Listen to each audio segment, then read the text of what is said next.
Anin, everyone.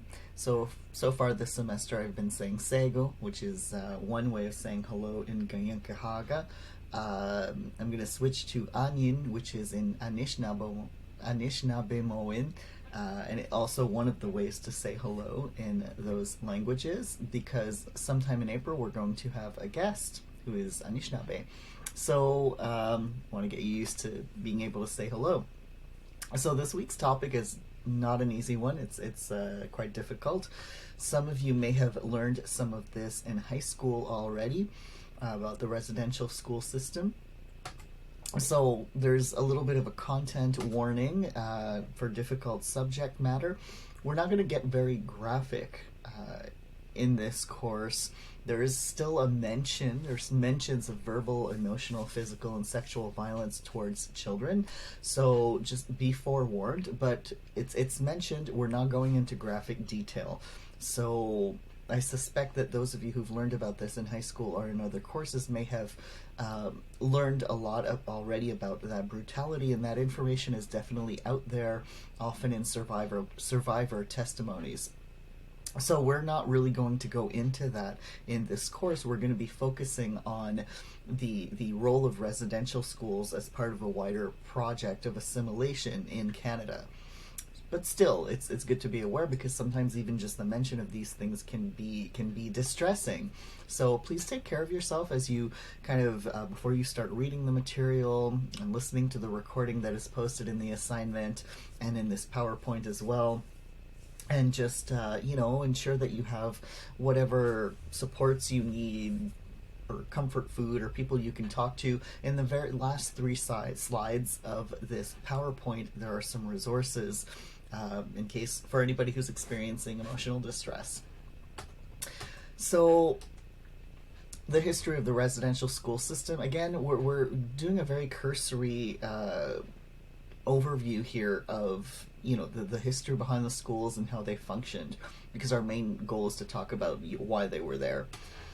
So you might already know a lot of this, right? So technically they existed from 1886 to 1996, but even before they came into existence, obviously there was a lot of talk about it leading up to that, and the last school closed in 1986, but definitely in the last 20 years, it was the 60s or 70s, things were tapering out. So the last one closed its doors in 1996.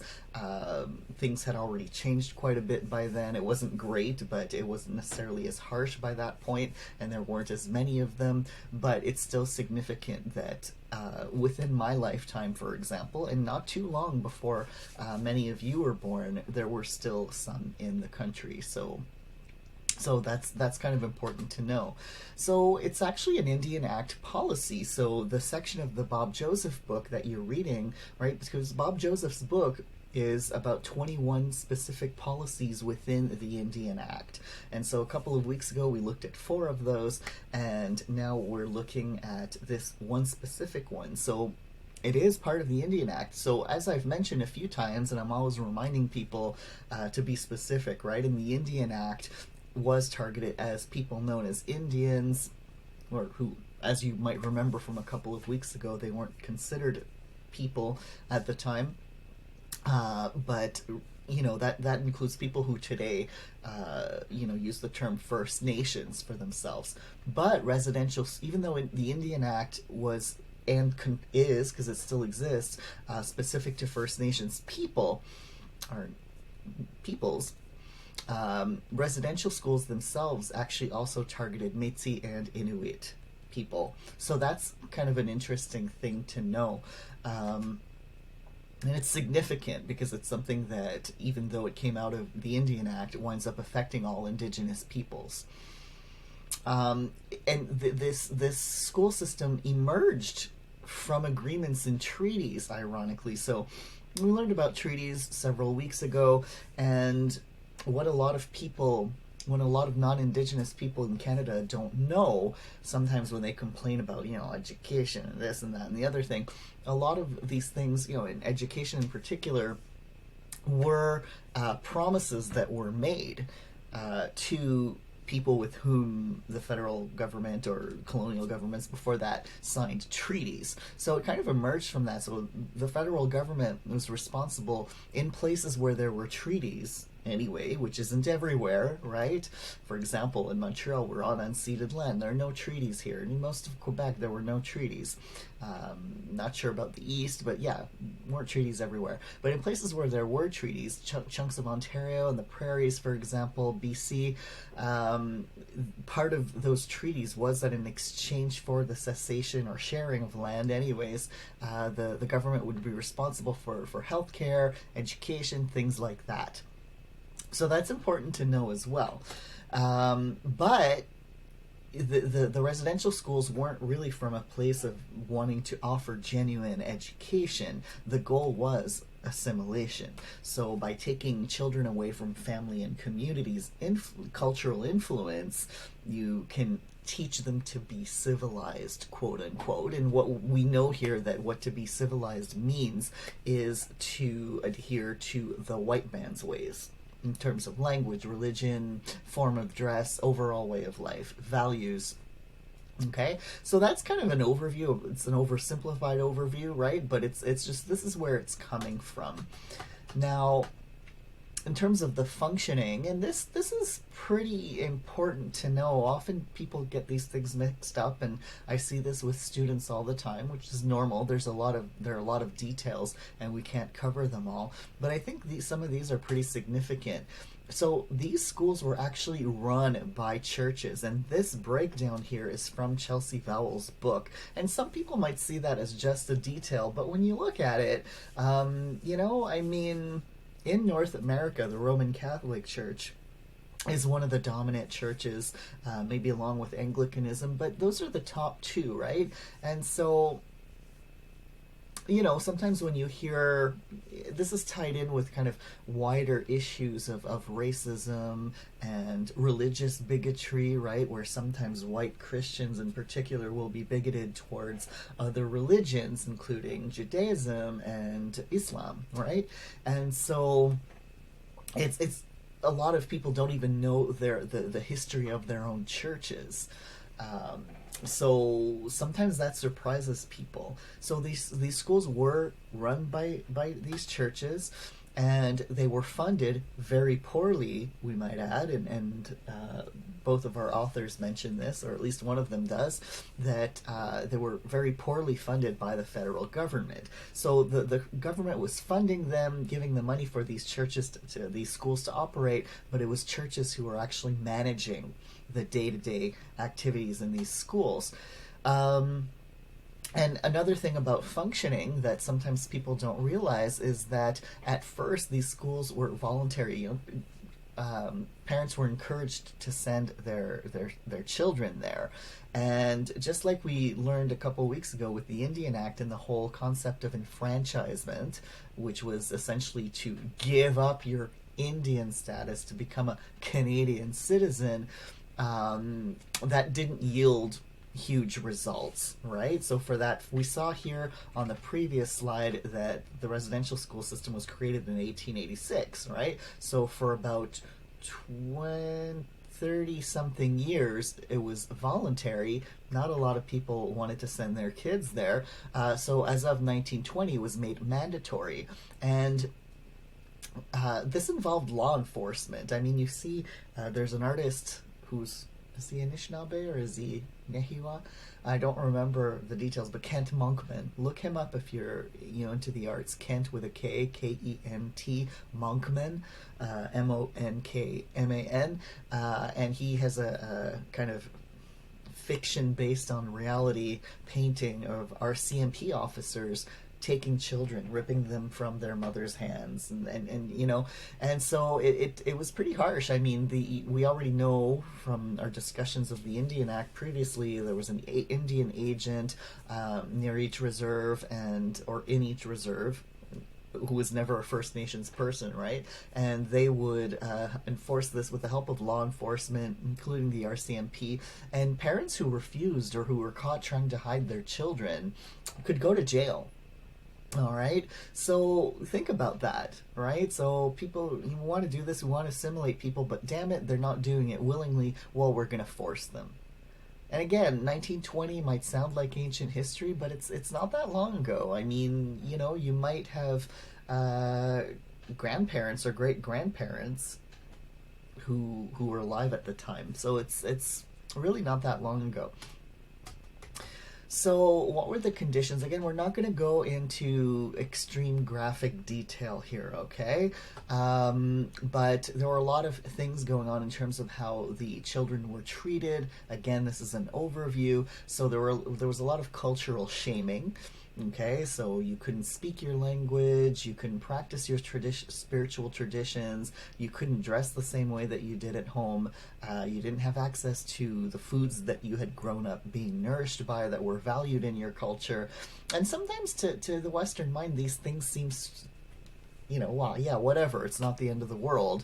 But it is, I mean, for a lot of people, because we've discussed culture a lot this semester, and for example, the connection to the land, right, and how deeply meaningful and important that is to people's survival at all levels, their physical survival, their emotional survival, their cultural survival. And that's all linked with all of these elements here. The language has indigenous languages are tied in to those worldviews and that connection between people and the land and between people themselves.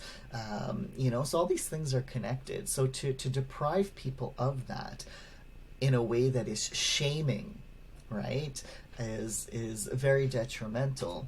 But they actually, so what's really bizarre in all of this, or not really given the intention behind this, is that they actually had a lack of access to European style education. So even though the goals were to assimilate them, often because of this next point here, which was the exploitation of children in terms of work, a lot of the children didn't actually spend a lot of time in the classroom.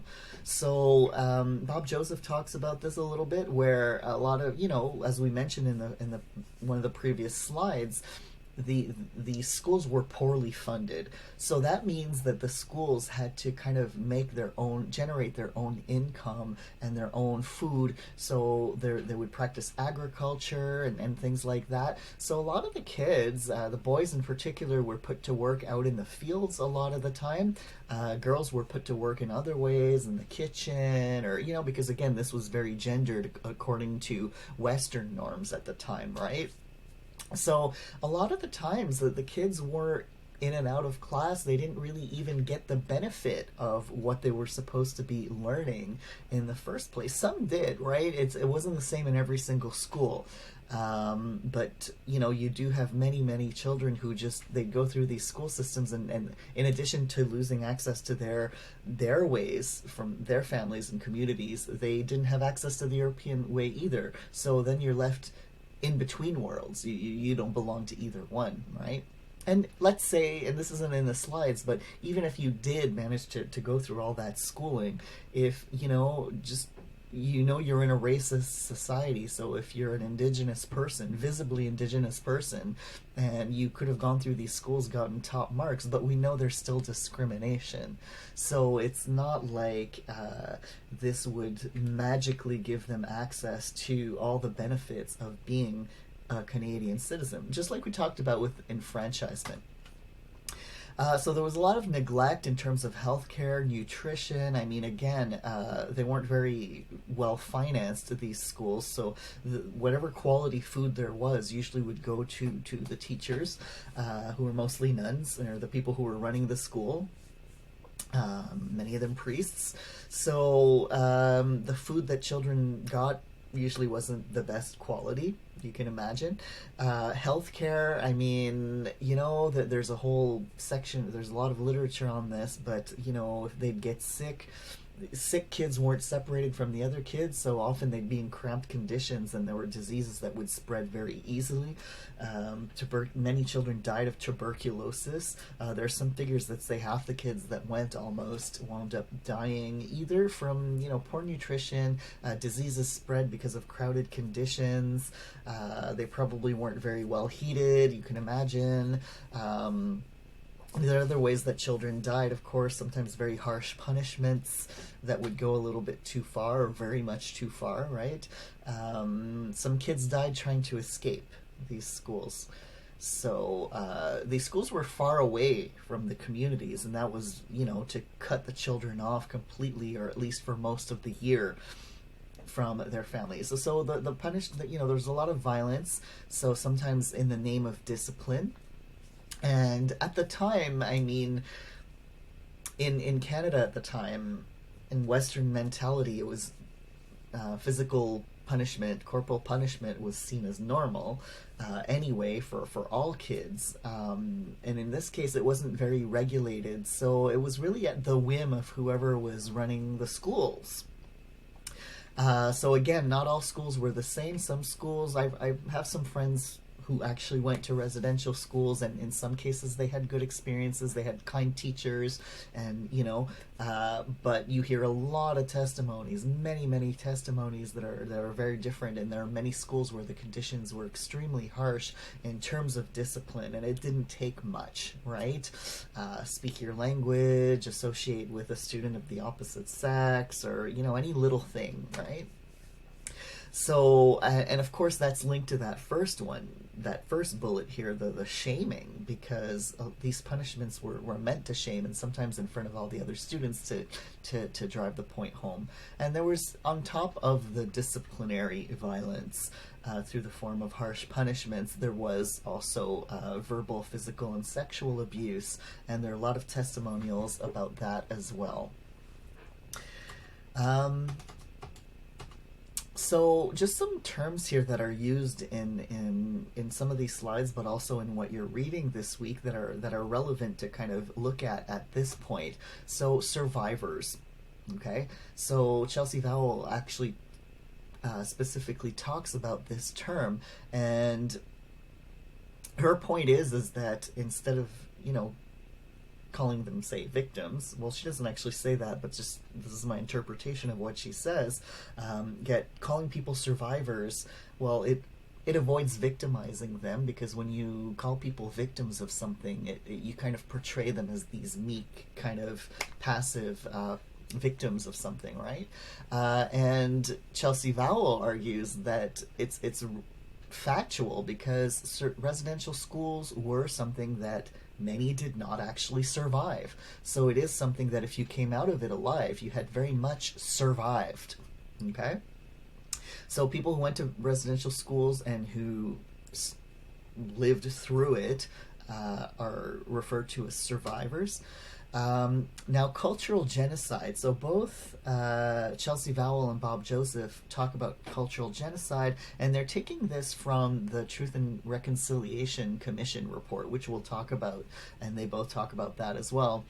And so this was very controversial when this came out, and when they included reference to residential schools as cultural genocide. Since then, some others have referred to this as genocide, period, and I tend to support that, because saying cultural genocide makes it sound a bit soft, right? And you have some people got up in arms about this, because there are some people who think that genocide is only about intentionally, physically wiping out through, by killing people and a population. Then other people who support the use of this term say it goes beyond that. And if you look at the official definition of genocide, it includes many ways of trying to eliminate a population, including absorbing them into another population. So some people argue that everything about colonization has been a form of genocide, including the Indian Act, including displacements, and including faked treaties, everything. So residential schools were very much part of that wider project of attempting to wipe out people and their culture. Because remember, what did the government want ultimately? To clear the land so they could have access to all these resources to build the riches of Canada, right? Which it's all linked. Another concept that comes up that's very important is intergenerational trauma. And we've talked about this before, and I list here a few different terms that you might hear. Those of you who are doing research on any of these topics, similar topics, you might come across any of these terms. So multi-generational trauma, sometimes you'll see that as well. Residential school syndrome, which is a form of PTSD, post-traumatic stress disorder that's linked specifically with surviving residential schools. And Vowell talks about historic trauma transmission. And you hear these terms not just with residential schools, but people who are descendants of survivors of other genocides sometimes will talk about similar things, okay? So people who have Holocaust survivors in their ancestry, for example. So, so there were, just to kind of help make those connections, there were traumatic effects on survivors. So shame, we all deal with shame sometimes, right? That's kind of part of being human. Sometimes we feel shame. But this was a very systematic form of shame that would lead to kind of very difficult adulthoods, right? Because it was never alleviated, this shame. So, and this is common for victims of abuse, people who've even witnessed abuse but have dealt with abuse, been in abusive relationships or abusive family households. There's shame that comes with that. And it becomes embodied in a very deep way and affects people in traumatic ways. There was the interruption of cultural transmission, again, which is what the federal government wanted, right? So interrupt the transmission between generations of values and languages, spiritual connections, behavioral norms, like how are you with people? How do you interact with people? And the overall way of life, right? Skills like going out to be able to fish and hunt and collect the right kinds of plants that won't poison you and build a shelter and make a fire and all these things. So many survivors, even if they, people who survived and they went back to their communities, the ones who did, some of them didn't go back to their community. They wound up just kind of in the urban landscape or, trying to survive that way. But the ones who did sometimes felt they could no longer relate to their own community, and people in their community couldn't relate to them either, right? They couldn't speak the same language or barely, right? Because especially if they were in residential schools for a long time, say from the age of 5 or 6 to 16, that kind of thing. So there was those connections had been lost. And so in the assignment, I linked to Monster. Chelsea Vowell has a little quotation from it at the beginning of her chapter. And you can link, there's a link here in the PowerPoint as well if you download the PowerPoint. It's very intense and it starts out very intensely. So prepare yourself before you listen to it. But I think it is worth listening to it. Dennis Saddleman is a survivor, and he read this out loud at one of the Truth and Reconciliation Commission hearings. So I think that hearing that raw pain that comes from surviving this it's hard, but I think that everybody should make the time at some point to hear this and educate yourselves on by listening to other people's testimonies. They're all over the internet. And in the description for the final project, you have some links. So even if it's not your final project that you're working on, it's worth going and educating yourself on this. So intergenerational impacts then. So we see that, survivors suffered from, and still do, because there's still people alive, obviously, who went to residential schools. There are people my age who went. I'm 48, okay? So not as many, but definitely, the people that I know who are, say, at least 15 years older than me, a lot of them are residential school survivors. And most people around my age, some of them went, and some of them are children of survivors. So, because of, this trauma that was inflicted on survivors and the lack of access to traditional healing, right, from their cultural ways of doing things, often you have, and again, this is not specific to this situation, but people who deal with trauma in their lives often turn to different substances to cope with that trauma if they don't have access to some way of healing. Um, if you were taking it from your parents at a young age and you did not learn to parent in a loving way, then you won't have learned this, right? So often, and again, there are not everybody, right? It's enough numbers to make this significant. Some people kind of pulled through and managed to find ways to heal and all that. So you can never say every single person who went through residential schools wound up in this situation. But there are many, many, many, and it's not through any fault of their own, right? So if you come out of there and you never were exposed to loving parents, then you don't wind up having parenting skills, so you wind up having kids and treating them the way that you were treated. So all of this together led to a perpetuation of neglect and abuse through the generations. So when we talk about intergenerational impacts, intergenerational trauma, that's because the kids of survivors often had to deal with parents who were using substances, who were neglectful or abusive, and who were kind of passing on their own trauma, and then that would get passed on to the grandkids' generation, and so on and so forth. It's a vicious cycle. So that's what we're talking about in terms of that's one of the ways in which residential schools have had long-term impacts. There are other things too. I mean, a distrust of the educational system, right? Since that was kind of a primary mode of assimilation and genocide. So a lot of people wind up distrusting the Western educational system, even though it's not explicitly designed to assimilate people anymore, but it still does practice assimilation, just in a more systemic way. And anybody who's from a culture that is not Western can feel the effects of that, just in terms of like just a whole bunch of administrative ways and just the mentality that governs education and the cultural norms. So what's the Truth and Reconciliation Commission of Canada? It's shortened to the TRC most of the time. This is important to know. So what this commission did is they toured Canada to collect survivor testimonies and examine different church records and things like that. And by the way, so at the time this came into effect, this commission, you still had the Harper government in place, and they liked to take credit for this, but it wasn't. It looked like a government initiative because they wound up, I guess, sponsoring it or something.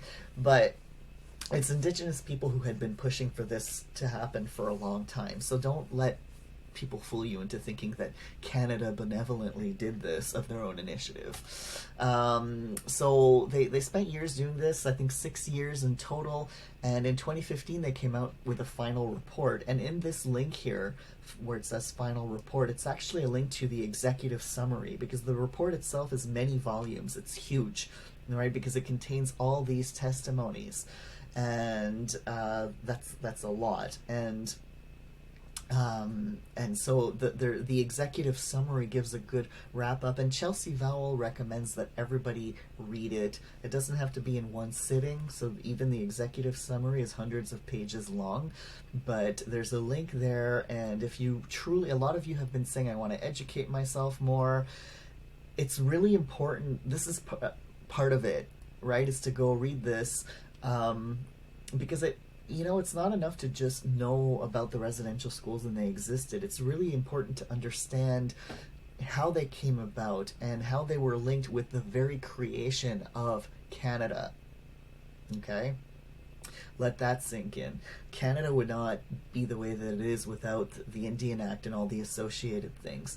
And it helps understand why things are the way that they are today, so that when people say it's all in the past, get over it, then you have counter arguments, right?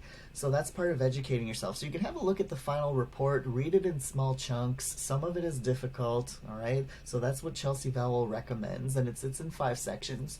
If you don't like to read, so in English and in French, there are playlists on YouTube of people reading sections of it. This was a project that got started. Actually, Chelsea Vowell, her chapter that you're reading this week came from a blog entry that she had originally written, and some people responded to that, and three Indigenous women out west, Erica Violet Lee and two others that are mentioned. They kind of put out a call for people, just all kinds of people, not necessarily Indigenous, but to record themselves reading a part of it. So that way, people for whom reading big chunks of text isn't exactly accessible, you can just put on this playlist, have it just open in a tab, bookmark it, whatever, and while you're folding your laundry or doing your dishes or whatever, you can have it playing in the background. And again, if you prefer the French version, there's a playlist in French as well, because they've created all these documents in both English and French. So yeah, everybody in Canada should be exposed to this knowledge, and Vowell has a couple of pages where she's advocating for the inclusion of this material at all levels, right? And she points out that in, even from kindergarten to grade 12, right? So elementary and high school, there are some schools who include stuff. There's more now than there was 10, 15, 20 years ago, obviously, but there's still, many of you have pointed this out in your journals, that you're like, wow, I learned this and this and that in high school, but it was so incomplete and it was so superficial. And you're seeing now, and all of you have shared this with me as well, that how problematic that is. And in higher education, you do have some universities out west where they've made a mandatory Indigenous Studies course, right?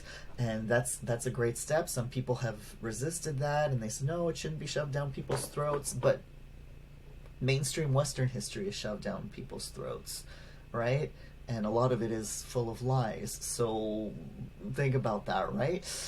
Even when it is mandatory, one course doesn't cut it, right? Some of you are taking this course, but you've also taken other courses on Indigenous topics, and some of you have mentioned, like, you've read some stuff on your own, and that's great, right? And I hope that you'll continue to do that. But if you were only taking this course and not reading anything out of it, we've mentioned this before, there's so much to cover, there's no way we can cover everything in one semester. So what I hope you leave this course with, if this is your first exposure, is a desire to continue to self-educate. You can start with the resources that are shared here in these PowerPoints and in the final project description. There's a lot out there. So even if you never take another class, you can self-educate. And, the TRC has calls to action, and you can link to them here, and really covers a lot of areas of life. So education, higher education, health, social work, all kinds of things. So it's very much, it's worth looking at the calls to action as well, because then it's not just a thing like, oh, this happened, now we have it documented. It's more like, so that the truth, right? The truth aspect of TRC. So here's the truth, here's what happened. Now, what are we going to do about it? Now, some people have problems with the word reconciliation. Obviously, the people who ran this needed to make the government happy, which is why, for example, they said cultural genocide and not full-fledged genocide. Reconciliation, it makes a lot of non-Indigenous people feel good, little puppies and rainbows, but a lot of Indigenous people that I know, and I agree with them, that's not enough, because reconciliation implies that both parties are at the same level and that they're both equally guilty in a way, right? That they've both done something wrong. This is not the case here, right? It's the colonial government and the churches who inflicted these horrendous acts on Indigenous people. So some people prefer to speak of, reconciliation. And as we heard from Amanda Lickers, our first guest, terms like decolonization, okay, and in Amanda's view, that decolonization is something that Indigenous people do. Other Indigenous people that I know don't necessarily agree, and they think that decolonization is a common effort. So, not every term is agreed upon by everybody, but definitely the calls to action. And there are other documents with calls to action. For example, the report on missing and murdered women, and Indigenous women and children, and girls, I should say, and Two-Spirit people. There's another commission that came out in Quebec a couple years ago with its own calls to actions. So these are things to pay attention to as you continue to self-educate. And speaking of self-education, again, you're going to learn about a lot of things that are very disturbing. And so I copied some of this stuff from this page here. So if you click here, and this is in the assignment as well, it'll take you to Vanier's student services page on mental health, the counseling center. And this, so there are some hotlines, so you can get help from the counseling center. You can make an appointment with somebody and talk to people, and there's no shame in that. All right. I encourage everybody to do so. It doesn't have to be a big traumatic thing, but you're dealing with some stuff, personal stuff, talk to them. There are also some hotlines. So if you're under 20, you have these hotlines. I know it says kids help phone, but it's up to 20. And then on the next two slides, you have things that are for everybody. All right, so different listening services, places you can call to get immediate support. Not all of them have the same hours, but this is also things you can access as well that are accessible. Free psychotherapy. So you can look at these websites for more information. So with that, if you have any questions or you require clarification on any of this material, please do let me know, and I'll be happy to talk to you about it.